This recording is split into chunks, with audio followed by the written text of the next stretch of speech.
Hello friends, आज हम इस वीडियो में जो हमारा वाटर आरओ होता है उसके बारे में जानेंगे। तो हमारा जो आरओ फिल्टर होता है वो कैसे कार्य करता है और उसके कनेक्शन कैसे करते हैं, तो हम इस वीडियो में जानेंगे। हमारा वीडियो अच्छा लगे तो लाइक और शेयर ज़रूर करें और आप इस चैनल पर नए हैं तो सब्सक्राइब ज़रूर करें।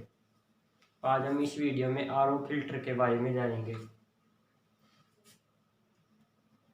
हमारा जो आरओ फिल्टर होता है इसमें ये पार्ट्स होते हैं, ये सभी पार्ट्स उपयोग किए जाते हैं। तो सबसे पहले हमारा जो वाटर टैंक होता है, वाटर टैंक में से सबसे पहले पानी हमारे स्पन फिल्टर में आता है, जो आरओ के बाहर लगा होता है। जो फिल्टर मशीन होती है उसके बाहर लगा होता है स्पन, जिसे हम स्पन फिल्टर बोलते हैं। स्पन फिल्टर में से पानी होकर प्रेशर प्रेशर स्विच तथा सीडमेंट फिल्टर में आता है। वाटर टैंक से पानी स्पन फिल्टर में होकर प्रेशर स्विच तथा सीडमेंट फिल्टर में आता है। तो स्पन फिल्टर का जो कार्य होता है वो पानी में मौजूद मिट्टी व धूल को साफ करना होता है या छानना होता है। सबसे पहले वाटर टैंक में से पानी स्पन फिल्टर में आता है, स्पन फिल्टर में से प्रेशर स्विच तथा सीडमेंट फिल्टर में आता है। जो स्पन फिल्टर होता है उसका कार्य पानी में मौजूद गंदगी या मिट्टी को साफ करना होता है या छानना होता है। प्रेशर स्विच में एक इस तरह का सॉकेट होता है, जिसमें से जब इसमें जो विद्युत सप्लाई का फेज होता है वो इसमें कनेक्ट किया होता है। जब पानी प्रेशर से इसके अंदर आता है तो ये एक रिले प्रेशर से सीधा होकर जब पानी इस बाहर की तरफ फॉलो हो जाता है, तो जो बाहर की तरफ फॉलो होने से ये रिले इधर टच होने से जो हमारी विद्युत सप्लाई, जो वाटर पंप होता है, प्रेशर पंप, वो ऑन हो जाता है। तो ये हमारा प्रेशर स्विच में आती है। इसके बाद सीडमेंट फिल्टर का कार्य होता है पानी में मौजूद जो धूल के कण या कार्बनिक कण या पदार्थ होते हैं उनको साफ करने का कार्य सीडमेंट फिल्टर करता है। सीडमेंट फिल्टर में से पानी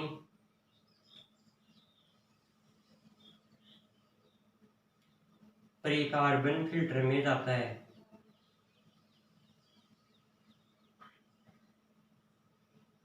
सीडमेंट फिल्टर में से पानी फ्लो होने के बाद प्रीकार्बन फिल्टर में जाता है।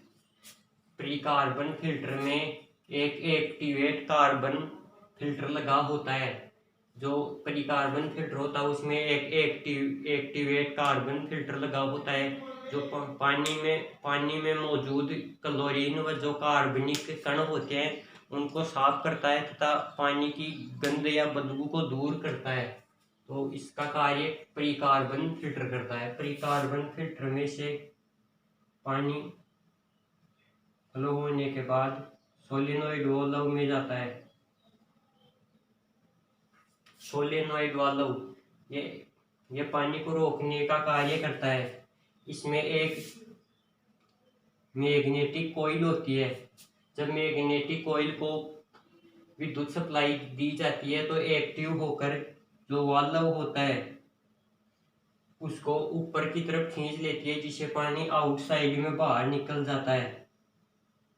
जब ये जो आरओ में ये नहीं लगा होने या खराब हो जाने की वजह से पानी व्यर्थ में बहता रहता है, उसको रोकने के लिए सोलेनोइड वाल्व का प्रयोग किया जाता है। इसमें एक मैग्नेटिक कॉइल होती है, जिसमें सप्लाई देने पर ये जो ऑफ वाल्व उसको ऊपर की तरफ खींच लेती है, जिससे पानी आउटसाइड में बाहर निकल जाता है।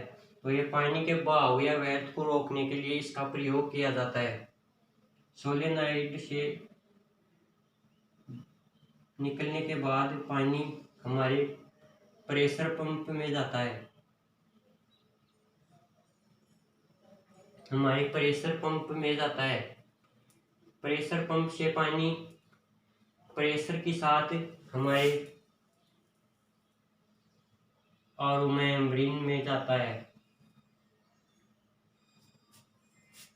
यह पानी को प्रेशर के साथ आगे की ओर फेंकता है। इसके बाद हमारा जो पानी है वो आरओ मेम्ब्रेन में जाता है। आरओ मेम्ब्रेन में पानी को प्रेशर के साथ आगे भेजा जाता है। इसके अंदर एक मेम्ब्रेन फिल्टर होता है जिसमें पानी को कम बहाव से ज्यादा बहाव से कम बहाव की ओर भेजा जाता है, जिसे ओस्मोसिस क्रिया कहते हैं। ओस्मोसिस क्रिया कहते हैं। प्रेशर पंप द्वारा में आरओ मेम्ब्रेन में पानी को प्रेशर के साथ ज्यादा घनत्व से कम घनत्व की ओर भेजा जाता है। इस क्रिया को ओस्मोसिस क्रिया कहते हैं। आपने पहले पढ़ा होगा कि यदि किसी पात्र में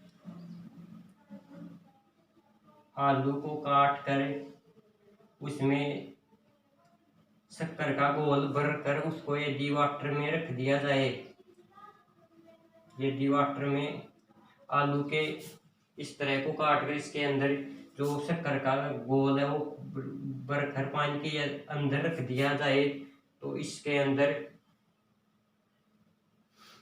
अंदर क्रिया होने से यह जो पानी होता है वो आलू के घोल के अंदर जाकर घुल जाता है। जो पानी का घोल है वो शक्कर का जो घोल है उसके अंदर जाकर मिश्रित हो जाता है। मिश्रित क्रिया के द्वारा जो पानी है वो शक्कर के घोल में घुल जाता है। तो इस क्रिया को ओस्मोसिस विधि कहते हैं। ओस्मोसिस विधि कहते हैं। आरओ मेम्ब्रेन के बाद पानी दो भागों में बट जाता है। एक भाग से पानी होलो रजिस्टर में आता है।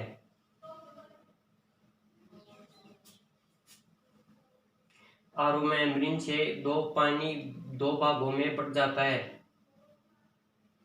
आरओ मेम्ब्रेन का कार्य होता है वो मिनरल वाटर को छानने का कार्य करता है। जो मिनरल वाटर होता है उसको छानने का कार्य करता है। इसमें जो महीन कण होते हैं उसको अंदर रख देता है और जो मोटे कण है उनको बाहर फेंक देता है, जिसको होलो रजिस्टर के द्वारा बाहर काट दिया जाता है, जिसे वेस्ट वाटर बोलते हैं। यह वाटर किसी काम का नहीं होता है। इसमें जो फ्लोराइड की मात्रा वो अत्यधिक होती है, इसलिए इसको किसी काम में नहीं लिया जा सकता। दूसरे भाग से पानी होता है वो पोस्ट कार्बन फिल्टर में जाता है। पानी पोस्ट कार्बन फिल्टर में, ये पोस्ट कार्बन फिल्टर होता है, ये प्री कार्बन फिल्टर की तरह ही कार्य करता है। इसमें जो कार्बन या कोयले के कण प्री कार्बन फिल्टर से महीन होते हैं, तो इसमें जो कार्बनिक कण कोयले के कण होते हैं वो थोड़े छोटे होते हैं। तो पोस्ट कार्बन के बाद हमारा जो पानी है वो अल्ट्रावायलेट में जाता है। पोस्ट कार्बन के बाद हमारा पानी होता है वो अल्ट्रावायलेट में जाता है। सभी फिल्टर मशीन में ये अल्ट्रावायलेट नहीं लगा होता है। अल्ट्रावायलेट में एक अल्ट्रावायलेट ट्यूब लगी होती है जिसमें पानी में मौजूद बैक्टीरिया को नष्ट करने के लिए अल्ट्रावायलेट ट्यूब का प्रयोग किया जाता है। तो जो अल्ट्रावायलेट होता है उसमें एक अंदर अल्ट्रावायलेट ट्यूब होती है जिसमें विकिरण के द्वारा पानी में मौजूद बैक्टीरिया को नष्ट करने के लिए अल्ट्रावायलेट का प्रयोग किया जाता है।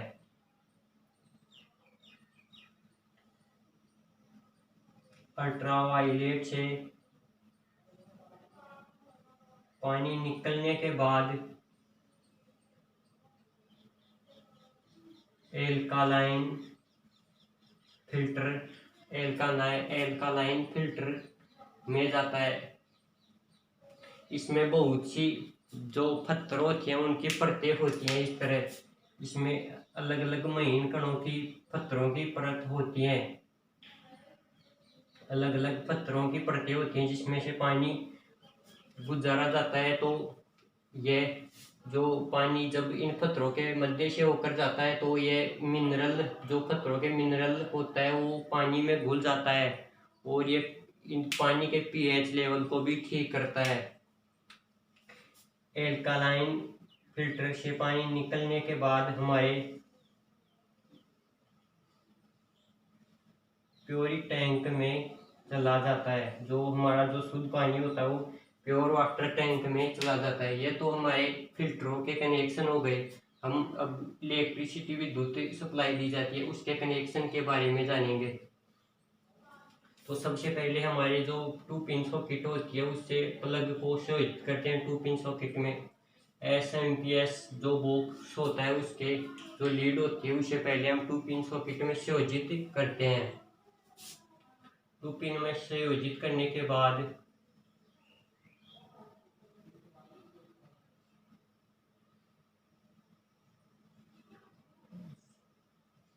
इसमें एक प्लस हो गया एक माइनस। सबसे पहले जो फेज वाला होता है उसको प्रेशर स्विच में दिया जाता है क्योंकि सबसे पहले पानी प्रेशर स्विच में आकर इसे इस स्विच को ऑन करता है तभी सभी कार्य करते हैं। प्रेशर स्विच में आने के बाद फेजदार फ्लोटिंग स्विच में जाता है। यह फ्लोटिंग स्विच का कार्य होता है जब इसमें वाटर का लेवल कम हो जाता है तो यह ऑटोमेटिक ऑन हो जाता है। जब वाटर टैंक फुल भरने के बाद भी यह ऑटोमेटिक जो प्रेशर पंप होता है इसको ऑफ कर देता है।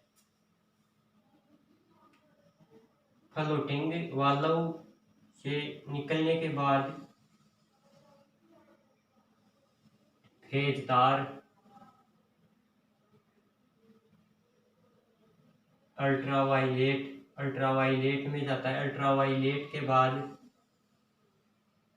हमारे प्रेशर पंप में जाता है। प्रेशर पंप के बाद सोलेनॉइड वाल्व में जाता है। जो फेज वाला तार है वो प्रेशर स्विच में आता है। इसके बाद प्रेशर द्वारा यह पानी के प्रेशर से ऑन होता है तथा फ्लोटिंग स्विच में आने के बाद ये अल्ट्रावायलेट प्रेशर पंप तथा सोलेनॉइड वाल्व को विद्युत सप्लाई देता है। इसके बाद जो न्यूट्रल होता है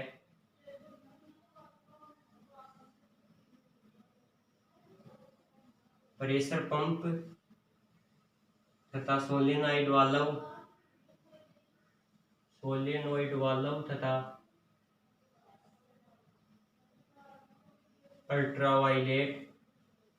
अल्ट्रावायलेट में संयोजित हो जाता है।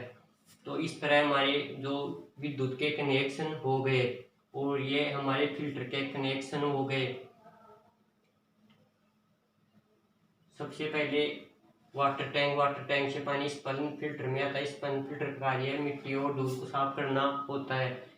जब स्पंज फिल्टर के बाद में पानी सीडमेंट फिल्टर में आता है। सीडमेंट फिल्टर का कार्य कार्बनिक तथा धूल में मौजूद पानी में मौजूद कण मिट्टी को साफ करना होता है।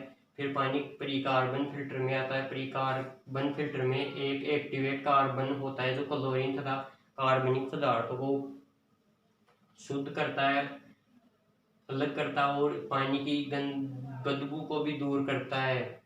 इसके बाद पानी सोलेनॉइड वाल्व में आने से बाद प्रेशर पंप में जाता है। प्रेशर पंप के बाद आरओ मेम्ब्रेन में जाता है। आरओ मेम्ब्रेन के बाद ये 2 भागों में बढ़ जाता है। एक वेस्ट वाटर जिसमें फ्लोराइड की मात्रा अत्यधिक होती है जो वेस्ट में चला जाता है। इसमें एक फ्लो रजिस्टर लगा होता है। दूसरे भाग से जो पानी होता है प्योरिक पानी होता है वो पोस्ट कार्बन फिल्टर में चल जाता है। और इसके बाद अल्ट्रावायलेट में एक अल्ट्रावायलेट ट्यूब लगी होती है जिसका कार्य पानी में मौजूद बैक्टीरिया को नष्ट करने के लिए अल्ट्रावायलेट का प्रयोग किया जाता है। अल्ट्रावायलेट से पानी निकलने के बाद एल्कालाइन फिल्टर में जाता है। एल्कालाइन फिल्टर में अलग अलग जो पत्थरों के टुकड़े लगे होते हैं वो पानी के पीएच लेवल को ठीक करते हैं और मिनरल इसमें घुल जाता है। इसके बाद जो हमारा पानी होता है वाटर टैंक में आ जाता है। विद्युत सप्लाई सबसे पहले एसएमपीएस बॉक्स में आती है। एसएमपीएस बॉक्स से जो फेज वाला तार होता है वो प्रेशर स्विच में आता है। प्रेशर स्विच में तो जब पानी से जो स्विच ऑन होने के बाद इसकी सप्लाई फ्लोटिंग स्विच जब जो वाटर टैंक होता है वो फुल भरे रहने पर ये ऑफ हो जाता है और खाली होने पर ऑन होता है। तो ये ऑटोमेटिक अल्ट्रावायलेट प्रेशर पंप और सोलेनॉइड वाल्व ऑटोमेटिक ऑन हो जाते हैं।